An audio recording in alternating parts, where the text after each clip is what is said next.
What's up, SD Racing family, and welcome back to the channel. Today in the dyno we're going to take a look at Ashley's Evo 8.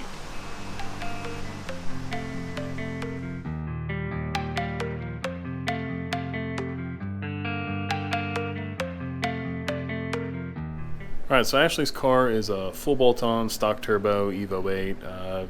Doesn't look like it has any fuel system upgrades. Stock fuel injector seems like it's a stock fuel pump. Intercooler, exhaust, intake, HKS super sequential blow-off valve also. So we did a little initial work to it before tuning to switch car over to speed density, because it does have a vent to atmosphere blow-off valve, and that's not good for a MAF-based car. It'll lead to stalling, spit and sputter, and just overall poor running. We did the first preliminary 2 pulls on tuning with the boost pressure that it came in with. It was running like 15 pounds, made really poor power. She was told it was making 18 pounds. The way it was when she bought it, we turned the boost control up a little bit, and immediately, huge boost leak. Did a little bit of digging and found that the cold side of the intercooler, the tubing on that side that hooks up to the rest of the intercooler piping, was just crushed. So we ordered a new ETS front mount intercooler, installed that, and now we're going to go ahead and start tuning.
Well, there is no more boost leak where there once was.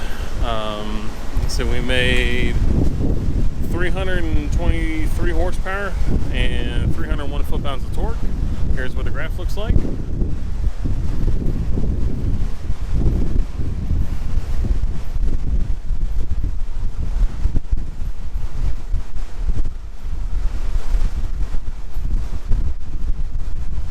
So a decent curve out of it. We're going to see if we can get a little bit more torque out of it down low, but a pretty good curve overall.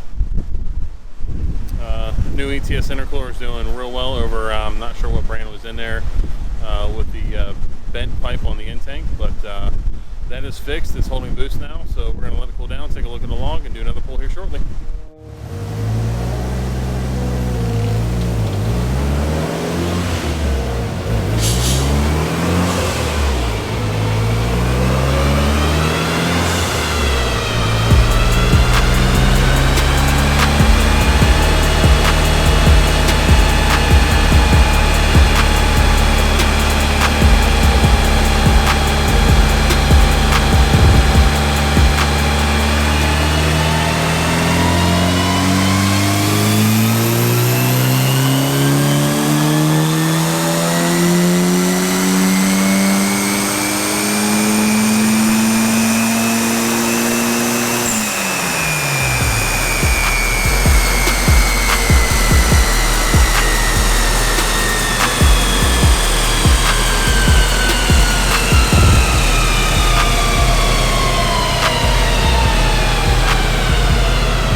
So that next pull's in the books. Dropped a little bit of horsepower when we took a look at the logs and the dyno graph.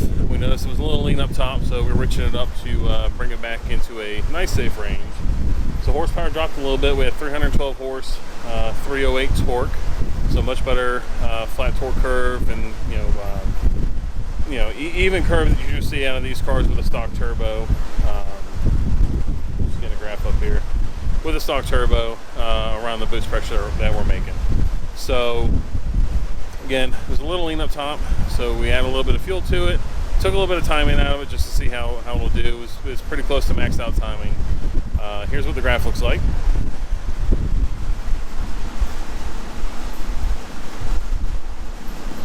So much better graph overall.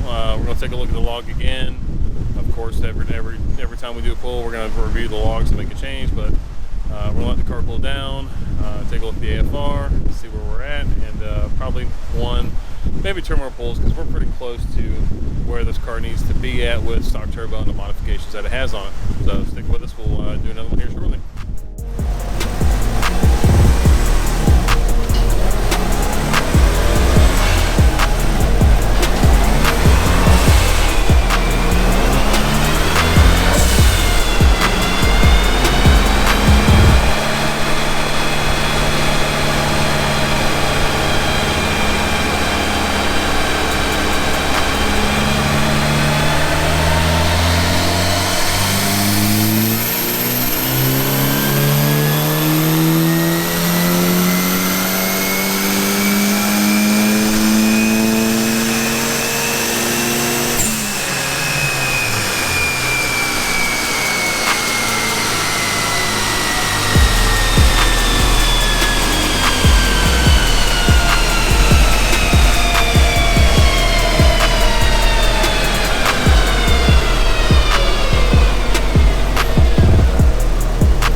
So that pull is in the books. We picked up some horsepower. We made 318 horse, 319 torque. Bring up the graph here. That's what the graph looks like. I'm not sure why we lost so much up top. I'm going to take a look at that, see what it was once we review the log. But 318 horse, 319 torque. Probably going to be just about it for peak power, as we're at, I think, 23 and a half PSI peak boost pressure is what I saw while I was logging it. So like always, we'll take a look at the log, really see what that dip is above 6,500 RPM.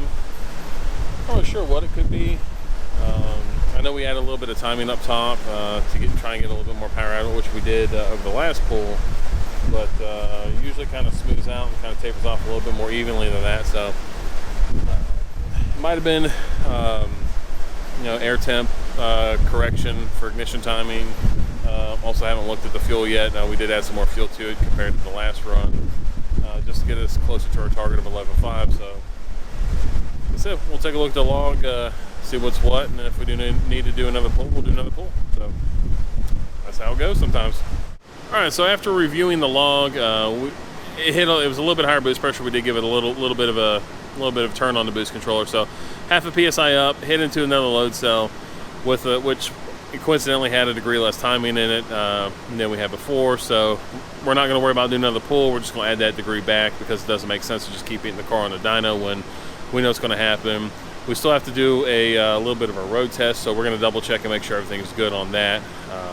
You know, we got to check fuel trims and everything like that with this carbine speed density. So we'll double check and make sure that that degree doesn't hurt anything. And if it does, we'll just kind of pull it all back so it'll smooth out the entire curve. But thank you all for stopping by the channel and watching the video. If you liked it, please give it a thumbs up. If you haven't subscribed to the channel yet, please think about doing so. We hope you have a good one. We'll see you again soon.